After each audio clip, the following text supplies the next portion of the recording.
and welcome back to The Shed here at Shedinburgh Fringe Festival. It is a pleasure to be back. Like, subscribe, do what you need to do. SHEDCAST is a very special one for me this week. Our guest is quite wonderful and has inspired me in many ways throughout the years, in one big particular way, which I'm sure we'll talk about. But I'll say no more, and I will just introduce you to the wonderful, the fantastic, the SpongeBob SquarePants fan that is Tim Crouch. Hello. Hello, Gary. Hello, Gary. Gary. The SpongeBob fans, you will understand what that means. Yes, and I say I don't know any SpongeBob references. Gary, I understand. Gary. I understand there's a snail called Gary, is that right? Yeah. Right. And this is the kind of thing you can expect from Tim's work. No. But you were saying that SpongeBob does feature quite heavily in one of your shows. I have a Peas Blossom solo. And my character of Peas Blossom is deeply influenced by the character of SpongeBob SquarePants. There you go. So now I know. And I will watch it and I will get back. Is it worth watching? So listen, I mean, I can't believe you don't know it. I think it's profound philosophy. Genuinely, it's good for young people. It's really good for adults. It's really good if you're stoned. I had the privilege when I was in LA of going to see an episode being recorded because there was an actor who plays Mr. Krabs. Mr. Krabs is a character in SpongeBob who did an oak-tree with me, a guy called Clancy Brown. And he got me and my son Joey, we went to Nickelodeon and we saw, and I have the script of that episode. So yeah, you're talking to a convert here. Yeah, I will check it out. Thanks, Gary. And I will give you back Bluey because I reckon you probably I know Bluey very well. No, because I have a grandson. Of course. Who is a little obsessed with Bluey. Yeah. Well, I will check out SpongeBob and I will let you know what it's like. But bringing us on to the Fringe. Hello, Tim. Hello. Now, tell me, Tim, you will have done the Fringe many times over the years. What was your first Fringe? It was hard. It was a long time ago when I was 20 and I was at university in Bristol. And me and the woman who is my wife, Julia, set up a company called Public Parts Theatre Company. In my second year at university, Jules was in the year above, and we made a devised double bill on sexual stereotyping called Pipe Dream Scenes for girls and Scenes for boys. It was a double bill, and Scenes for girls was performed by 3 female performers, and Scenes for boys was just me. And at the beginning of Scenes for Boys, the 3 women from Scenes for Girls carried me in and dropped me onto the stage. There was a lot of politics going on in my life at the time, and there was a lot of discussion about the role of men in women's theatre and could they coexist. So we separated that out, and we were in the Masonic Hall in Hill Street, I think it's called, and it wasn't great. I mean, I don't think the show was particularly great, but I remember flyering and feeling like death. And my soul just slowly decayed in the course of the 3 weeks. We camped outside of Edinburgh. We didn't have any money. We had, like, my mum and dad had a garage sale to try and raise money to get us Public Parts to Edinburgh. We camped. And I met someone recently who had slept in our vegetable tent in the campsite. So that was something. And so I didn't want to come back. And that was in 1984. And I didn't come back until 2003. So for 19 years, I resisted the temptations of the Edinburgh Fringe. Yeah, I mean, wow, that's a real break. It's more than a hiatus, I would say. What could have gone better that would have made you not stay away? God, so weirdly from this 19 university, years. there was another company. There was another company called the English. What were they called? Like the English Touring Company. They'd given themselves a really grandiose name, and they were doing an adaptation of classics. Maybe they were doing a children's classic and a Russian classic, maybe, and they were packing it out. And we were in the same building in a smaller space, and we charged 50p for our tickets because we thought that would be a good way to get an audience. We learned that was probably not a good way to get an audience, ironically, because an audience wanted to feel like they're getting some money value. And so they did very well, the English Touring Company. I think that's what they were called. It was like amazing how they had the confidence to call themselves that. It was a struggle with my soul that summer, which I didn't win. I lost. Well, you might have lost in the moment, Well, fair enough. Fair but enough. the soul shines on Yeah. and you're winning now. Well, mate. You were against the ropes for a while. I was, yeah. Yeah. I mean, actually, with that company, when I graduated for 7 years, that company became my life. Yeah. And we toured a lot of devised work around the Southwest and based in Bristol. So it was great. And also in that Edinburgh in 1984, my God, I'm so old. In 1984, we saw a show called The Beano by a Sheffield writer called Ronnie Robinson. And when I graduated, we did a version of that show that we'd seen in Red Ladder. Red Ladder is a company in Leeds. They had an alternative festival happening, a bit like Shedinburgh. It was called, what was it called? Oh my God, it was out in a place called Dunder Hall, maybe it's called, outside Edinburgh. And actually, in that year, I spent a lot of time with them. So there are antecedents to Shedinburgh, really, about trying to find a place where you can have some control on what you put out. And so we saw that play, The Beano, and then we had a year of talking to Ronnie Robinson, who gave us a number of versions of it. And then when I graduated, we made a production of that, which began our touring life in Bristol. Was it to do with the Beano, the comic? No, good. A Beano was a worker's day out. It was about a worker's day out from a brewery factory near Scarborough, and the day trip was to Scarborough, and it was in 1914, just before the First World War began. And there were like 40 characters, and it sort of set our style, really, the Beano. But yeah, it was about a day trip, not the comic. And that brings us to, well, it doesn't bring us to, but if we jump to now, you're here, for 41 years later, doing the Shed extra show, just added this morning, done, doing a show that talking about inspired. I think I've said this to you before, Tim, but for people who are listening, watching my arm, I just finished drama school and didn't know what I was doing. Had this feeling of what I should be doing, trying to find what I should be doing, just still stuck in a headspace, and never really found a groove inside that place, really found what I was doing. And then I saw you do my arm at the Arches in Glasgow, and I through it and after it and during it and for a long time afterwards was just struck with this feeling of, I get it. I don't know what I get, but I get it. Nice. It's possible. Thank you do it. You do the thing. You do the thing you love, and you do it your way. And it just, as always, it's the number one show for me that has resonated with me for so many reasons, beyond its craft, beyond its storytelling. It's got a magic to it. Thank you. And it still goes, and it still resonates. The audience. I mean, 22 years later, I'm still, it opened in 2003.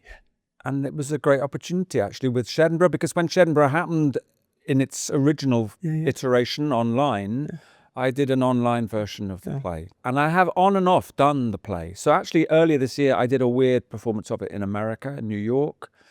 I think the time before that, I'd done an online for a festival in Chile where I had, so the work has never gone away. I'm doing a lot of different shows this year. I don't like to put the shows to bed, really, completely. They are very much alive in me. And they still seem to, and I think this will probably speak, well, there's trauma involved, but, personal from 1984, I reckon if you were to unearth that show, you might find there's something in it that resonates, because there's something about your work that I think is timeless. Oh. We went to see an oak tree down in London recently, and there was it felt brand new. Yeah. It felt like it came from somewhere else, that it was fresh and exciting in a way that just, I don't know, speaks to the fact that I think what you make something true and formed of itself, and therefore it doesn't matter when it was. And I'd love to see that show from 1984, only if it doesn't stir up too much. You wouldn't want to see that show from 1984. You would not. 1984 was the right year to do that show, I suppose. Big Brother was watching me then. Yeah. God, that was 1984. The 1984. Yeah, the 1984. Christ. But there must have been a few productions of that around at the Fringe that year. No. There must have been, mustn't there? I should remember. That was the weird thing, though, Gary, because oh man, I was so solipsistic, I think, as a young theatre maker. We didn't really look around. We just did our own thing. Yeah. We did our own thing. And for 7 years, that's what we did. And a lot of stuff was happening in London, but we were politically rigidly stuck to the Southwest, mostly performing in non-theatre venues, with our heads down, working with communities and things like that. Doesn't sound very solipsistic when you put it like that. No, okay, but not in terms of what else was happening in the theatre world. Yeah.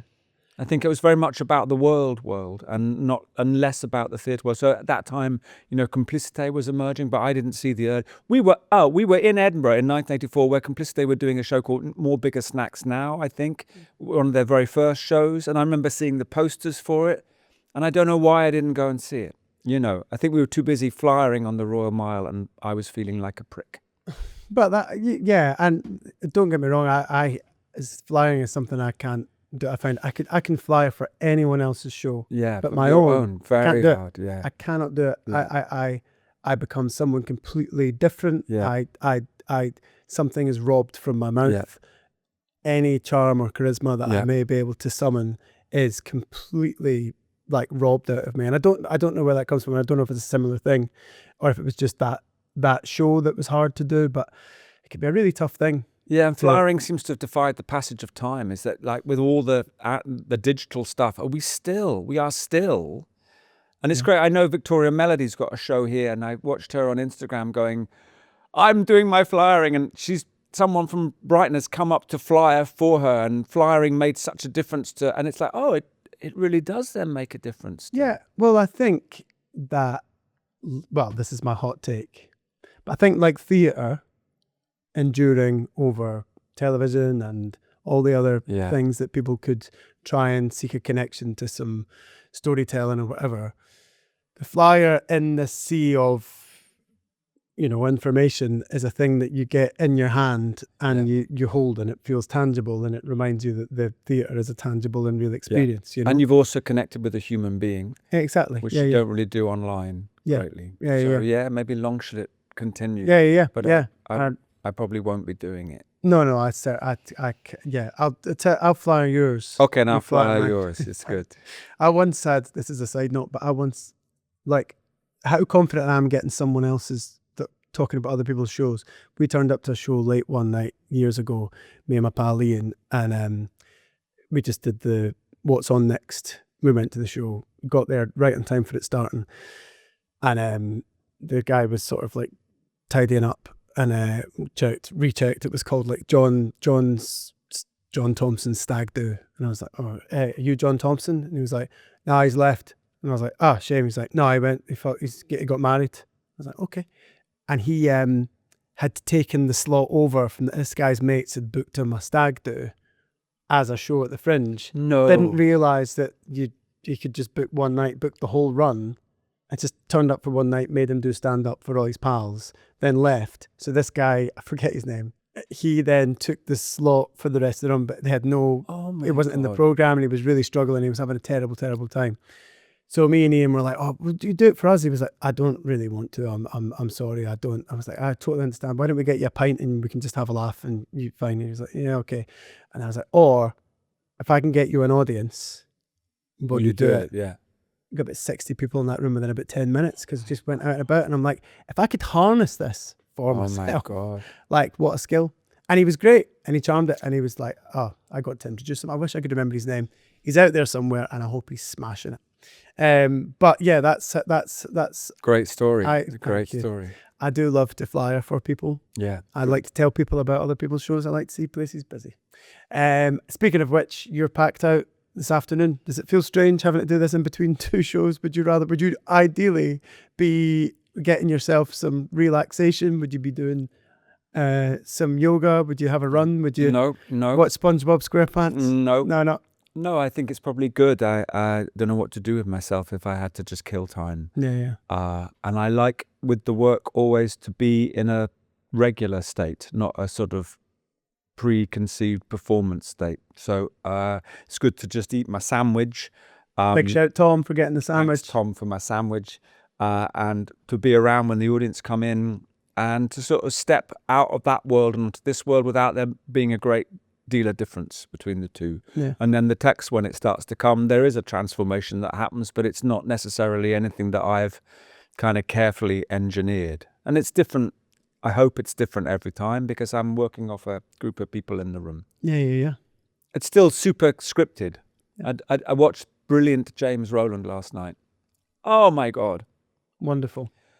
Oh my God. So free and so moving. I only watched the first of the trilogy and it was exceptional. And he's someone who I think is so free and loose and then also tight. Actually, weirdly, my arm is pretty tight. Has to be pretty tight because the words are, the words are more important than the guff I might come up with around the words on a performance. But James smashed it last night. Yeah, wonderful performer. I often wonder with my arm, with the props, how you never get them mixed up.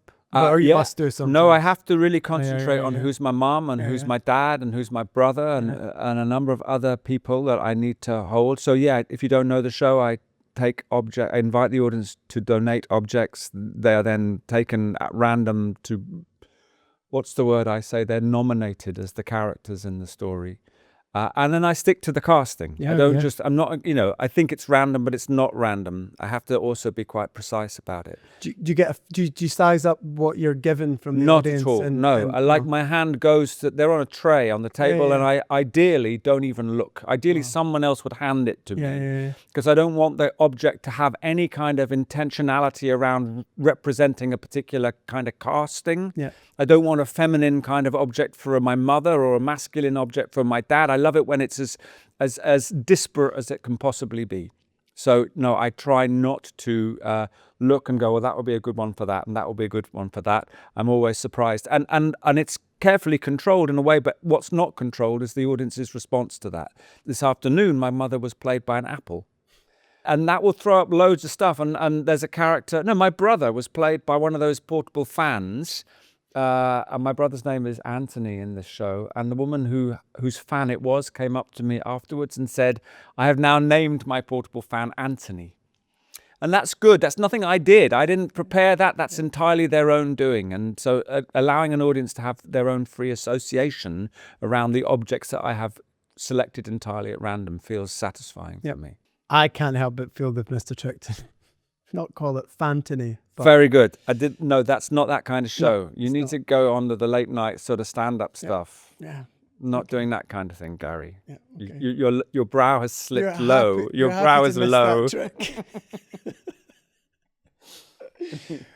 I want to jump into 2003 then. So was it My Arm you brought to your friends in 2003? Yeah. And where did you do that? At the Trav and Trav 1, when it was like a little dogleg, L-shaped space. Because why? Why did I say yes, having, had 19 years away from it? I had written it in 2002. I then put it away. I wrote it very quickly. I put it away. I then sent it to some various people. I sent it to a mate of mine called Carl, who was very taken by it and offered to help me produce it. He was coaching the woman who was running the Hayward Gallery at the time, and in 2003, in February, I did a performance of it in a space in the Hayward. The Hayward was closed for renovations, so we raised some money for security. We opened a room in the Hayward, and I did that, and invited some people. And amazingly, quite a few people came. And I always say that I think the reason why they came, because we've sold it as a story about a boy who puts one arm above his head and never takes it down. And it's many more things than that, but fundamentally that's the hook. I would want to go and see what happens to that guy, that little guy. So people came, and then we had an offer from the Assembly, and we had an offer from the Trav. And I didn't really know about Edinburgh. I mean, I had erased it from my memory, really, burnt it out. But I kind of knew the Travis was a theatre, was like a theatre. I think as an actor, I'd have probably written to the casting director at the Travis many times and never got anything. And it was attractive, the idea that there would be a theatre that was a theatre all year round. So we then sort of switched our focus to making it happen in Edinburgh. We did 3 rehearsal performances at Battersea Arts Centre just before Edinburgh, where we tried with different formats and approaches. So I've never really rehearsed my arm. There was never a rehearsal process. I learnt it. I had an idea how it would be performed. There are some sort of formal concepts in the heart of it that I just trust will communicate. But we did do this weird 3 nights in Battersea with a friend of mine called Hetty, where we tried it as a psychologically realistic piece where I was a man close to death, and it was rubbish. Again, why I think, this is not a show for me to sort of emote and indulge myself with. It's a show to gift as much as I can away from me. And then, it opened in Edinburgh. We rented a little place in Newington, on Newington Road, quite a way out. Carl came with his family, and then Jules, my wife, and our kids came. And I did the full 3 weeks and had a pretty good time. Got a nice 3-star review from Lynn Gardner, I remember. And it was good because it didn't cost anything. Yeah. I hadn't had to hire the venue, and I didn't have any money. So I didn't do any garage sales or anything, but we just thought we could just about to hire the accommodation. And boy, the accommodation, it's interesting to come back and go chart it's like the rings in a tree, to chart the years and the accommodation and where it peaked, the accommodation, and the troughs and the highs of my accommodation. And that wasn't brilliant. I did a show in 2010 called The Author at the Traverse. And there I knew it was a very difficult show, and I was producing that. And so I spent $5,000 on a house on Pilrig Street, because I knew we had to have a safe haven, really. And that was the best decision I've ever made as a kind of producer of my work. So we all had a place to come back to. Everyone had their own room as a cast of 4. Yeah.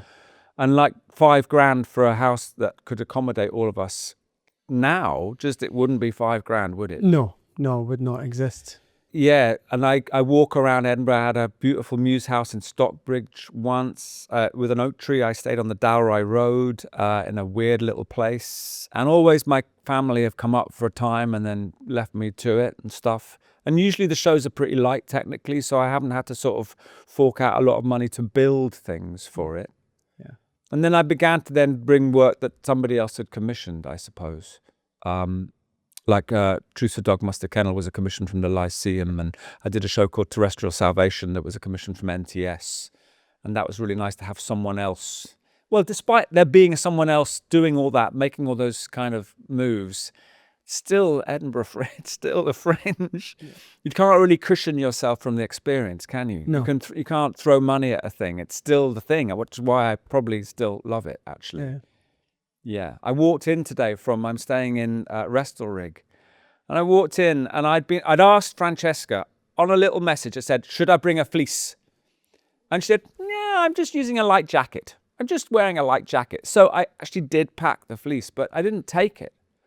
And like this morning, it was it was raining. Yeah. It was like it's raining and it was really cold and the Ha had come in and it was like, why did I not remember that never, ever trust the weather in Edinburgh? But it's been unseasonably bright and warm. Yeah, that's what Francesca said. You won't need a fleece. I didn't even bring a raincoat or an umbrella or anything. I was just thinking yesterday that it's probably been the driest Fringe. And it's so warm in the last few days, and have the venues been ovens then?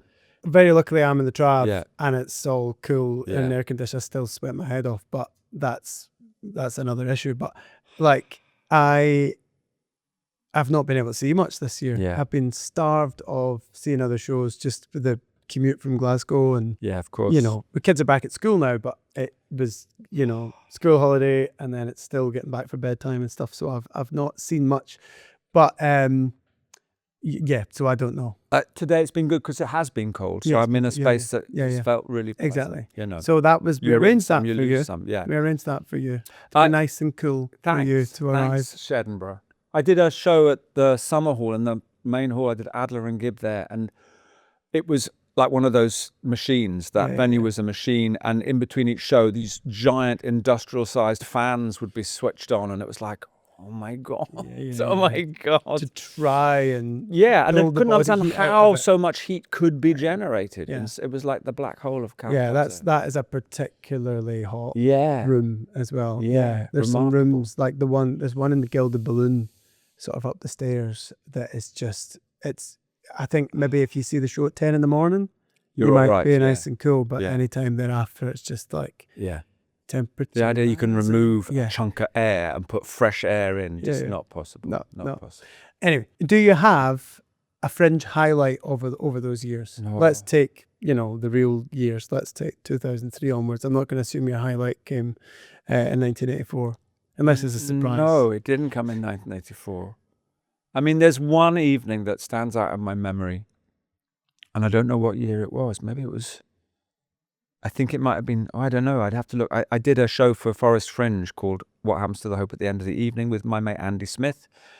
And there was a late night K Tempest gig at the Travis, brand new Ancients. And I just assumed I would never see it because it was timings or something. And it started maybe at midnight. I think it had been put in, and Andy and I had a few drinks, I think. We were winding down. And then it was like, shall we? Come on, let's do it. It was like, come on, we're here. Yeah, we're only yeah. here once. So we got a ticket for brand new Ancients, and it just blew my mind. And I was knackered and a bit drunk, but in that show, I was like a newborn lamb, bouncy and springy and glued to it. I mean, K Tempest there, just ripping it up with band and the music of that and the words of that and the feelings of that and the politics of that. And that felt like a unique sort of Edinburgh, get out of your comfort zone, go and see something. Yeah.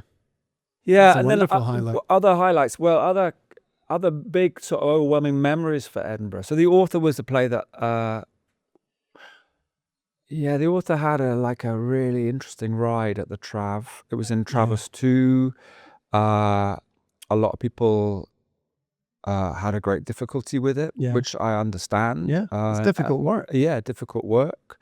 And a lot of people felt like they had to come back at us.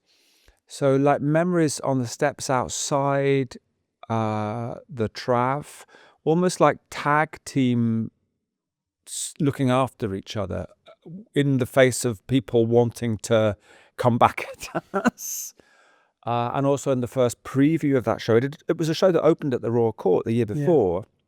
And had, a certain level of kind of difficulty, but nothing like the Travis.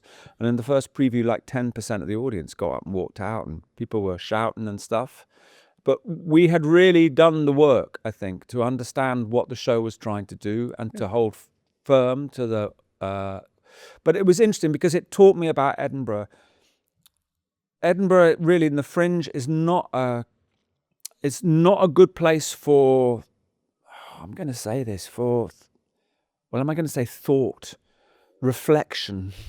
It's difficult because a lot of people in the Fringe are seeing that and they're seeing that and they're seeing that, and it's kind of like top trumps. I'm collecting, stickers. I've got to see that and I'm going to go and see that. And a show like The Author kind of smashed a hole into some people's schedules, I suppose, and just kind of demanded that everyone stop what you're doing and just be with this, because this is really hard. Be with it. So it was kind of antithetical to the sort of Fringe vibe, because there is a kind of Fringe show that that is bouncy and energized, a bit like K Tempest was for me. It was like amazing, filled me and inspired me. And The Author would do that, but in a very different way. Edinburgh has its strengths and it also has its weaknesses. It's quite hard to generate an environment in Edinburgh where you can just sit and be with something and have the space afterwards to hold whatever you need to hold and reflect on it, and chew it over and let it live out in you, and it's in a curve in a way that you're not then having to run across town and see the Flying Bubble Man. Exactly that. I mean, which, by the way, the Flying Bubble Man was tremendous. Top tip. But quite a difference to the very different show from The Author. Yeah, and we did a show in 2007 called England, and that was a really interesting. That was kind of a big benchmark in a way, I think, for me. So My Arm had happened, then An Oak Tree happened, and then England had been a show that was my first ever commission. And it was commissioned from the Traverse and the Fruit Market Gallery. And I've always been a little bit reticent of commissions since then because I didn't know what I wanted to write. And it took me a long time to work out what I wanted to write. And in the process, the Travers struggled for finances, and I had to get involved, and we raised some money. And then the fruit market, the fruit market were brilliant. And we made a piece that was like the author in a way. It required you to be still, to open your mind, not to come with preconceptions. It is not that kind of show. It happened in the fruit market, 2 different acts of that show. The second act is kind of like vibrates at such an intensity. And then we stayed in a muse in Stockbridge. And me and a woman called Hannah Ringham was the other performer, 2 performers. She was the first performer I had ever employed, really. In an Oak Tree, it employs a different actor every time. But this was like Hannah and I are going to make this show together. And it was a real struggle to get on. And then it did extremely well in Edinburgh. And then it toured from 2007 on and off to 2014, which was the last time when Hannah and I did that show. And so the memory of coming into work at the fruit market, they would close the gallery, we would set the gallery. And it was a very intensely special time. So I'm talking about all my work. That's great. There have been... Well, I'll ask you about other works. Yeah. The Travers was still kind of feels a bit like my spiritual home, because that's where it all began. So my arm and an Oak Tree, and then I did Malvolio. I did a run of Malvolio at the Travers, which is kind of like Mag, because that's one of the shows I'd written for young people. But actually, that's a real Edinburgh Fringe show. Do you know what I mean? He's totally robust. He can take it anything, and he demands that you don't give him any attention whatsoever. Kind of. It's like that was a very happy time. Didn't realise you did a Fringe run of that. I did do, just for 2 weeks. It was like the second half of the Fringe. Malvolio parachuted in, and I stayed with friends on Pilrig Road, not that other house. I couldn't quite believe that they'd said yes to it, because it was quite early on in the life. It was really early. Malvolio had opened in 2010 in Brighton for young people. It opened in a school. And then in 2011, I did Latitude with it, where I had a wardrobe malfunction. And then I sorted myself out with the wardrobe, and then arrived in Edinburgh, and I was just beginning to get the feel of that show fully. It's a show that took quite a while for me to be completely free in. And I think the Travers really helped me, because I had a predominantly adult audience who threw me a lot of good gifts, actually, in that show. Well, when bizarrely, I think I saw that in Dublin. And it was about at the Peacock. In the Abbey. No. Where else did? It was out by the sea. Dunleary. Did you see it in Dunleary? I saw it in Dunleary. Yeah, it was magic, because the crowd was like half young people, half adults, which is dream. It was very special. So I can totally see it working. Yeah, so Malvolio is happening again this year. Malvolio is not dead. He is rising from the sea, Malvolio, in October for 1 performance this year in a town hall in Somerset. That's brilliant. Which is kind of going back to my Southwest community roots. Feels really nice, actually, to keep that alive and connected. Yeah, and I imagine, as like you said, a lot of the shows are prop light. They can roll out. I imagine you can do that. Malvolio, no sound, no lights. I just need an audience, really, and a table and a chair, and a noose. So then, let's say so if you were to stay here a bit longer, because you're just here for a short while. I know you saw James last night, which you loved, but is there anything else you've seen on the programme across the festival at large that you've thought, I'd love to see that, or that you are going to be able to catch? This evening I'm very excited, because I'm seeing, a man called Simon Kane, Jonah Non Grata. Simon Kane is a like foundational shunt performer, who I've seen in shunt shows and loved for many years. And then after that, me and Andy Smith are going to go and see In Bed with My Brother. Now, we saw the Tricky Second album. That was another highlight of the Fringe, actually. Late night in the Pleasance Dome, is it called? Oh my God. It was like the birth of a new thing. It was like punk and art and anger, and it was punking the thing that we were in, because it was about the money that people spend to put their shows on. They wanted to burn, like the KLF, they wanted to burn the money that they'd spent, and they couldn't, because they had to spend the money that they spent, and it was just brilliant. So when I knew they were doing another show, that was one of the first things I booked. Excellent. And that's happening tonight. So tonight is a big day. Two shows, chatting with you. Highlight. and then going to see some theatre with my mate, which That's is great. dream, actually. I might even get a falafel at some point Oh, if I'm yeah. lucky. Where do you get your falafel? Well, let's get into that then. Yeah, 'cause okay. We'll move to the quick fire round. That was my attempt to do the sound from Who Wants to Be a Millionaire. I'm sure everyone picked up on that. So quick fire round, question 1. What's your favourite place to eat during the Fringe? Yeah, well, I would rarely not go to Mosque Kitchen. That's what I would rarely not do, because it's just it's a known, which I feel a little bit bad about. But yeah, but that's all right. It's still brilliant. It delivers every time. It's still brilliant. Yeah. I love that mix of canteen and just really good cooking. Yeah, it's always ready. I wish there was one in Glasgow. That's what I. And there is a falafel near Bristow Square, where Old Forest Fringe used to be, just across the road from there. Yeah. I don't know. I didn't seek it out. I just found myself once in a pattern where I would go there and do that. That was my pattern for when I was at the Forest Cafe for a Fringe. And big shout the Forest Cafe. That was a magical. That was a magical place. A beautiful place to perform. A beautiful place to hang out and see work. Like truly, truly wonderful. And that summer I was there, I would get Mosque Kitchen for lunch and a Palmyra's falafel for dinner. And then the next day I would swap the order. And then it's a routine that has developed. Routines I think are needed in this city. I'll be going to one of those today after this to get some food for the train. Brilliant. What about I think you've maybe said, but your best Fringe night out. But if you've said about K Tempest, which sounds brilliant individually, K Tempest was if you were to say was mind blowing, and Inbred with my brother was another one of those highlights that sort of is the quintessence of what the Fringe can offer, I think. And you spoke about a few flats, but what was your worst sleeping arrangement at the Fringe ever? Well, my own fault with Terrestrial Salvation. That was an NTS commission. And I said, I'll find somewhere to stay. I feel a little bit guilty. I'm not very good at other people paying for me. Yeah. Idiot. It was a place down the bottom of Leith Walk. Get down to the foot and take a right just near the big Tesco's on the road. I didn't do very well with that one. I also had a commission to write something.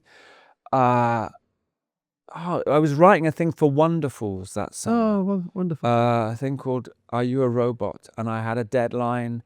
So I always find myself usually coming to Edinburgh with far too much to do, like stuff that needs to be done. And that just conspired that year with a lot of work in a complex place to stay. Wasn't very nice, too small, too cramped. And people came to stay and there wasn't enough room for them. Yeah, no, it could just... But compared to most people, you know what I mean, who are 8 people... Nell, my daughter, has done a lot of work in Edinburgh in the past. And she's had that 8 people sleeping on the floor. Yeah. So I'm not complaining about any of it. Yeah, okay. You've had a pretty good ride. I have. But, there's always a worst within any given context. There's a best and a worst. Yeah. What about then your top tip for surviving the Fringe? Well, with the author, I ran to Portobello and swam most days. That's quite a distance. I think Portobello... Every day? Most days, not every day. I also had a push bike, and that was good. Yeah. So, that stuff, prioritize yourself, your health, get out every now and again. Those trips to Bass Rock or out beyond there, just try, and if you can, if you've got a day, don't implode in on yourself in the city. Try and get out of the city a bit.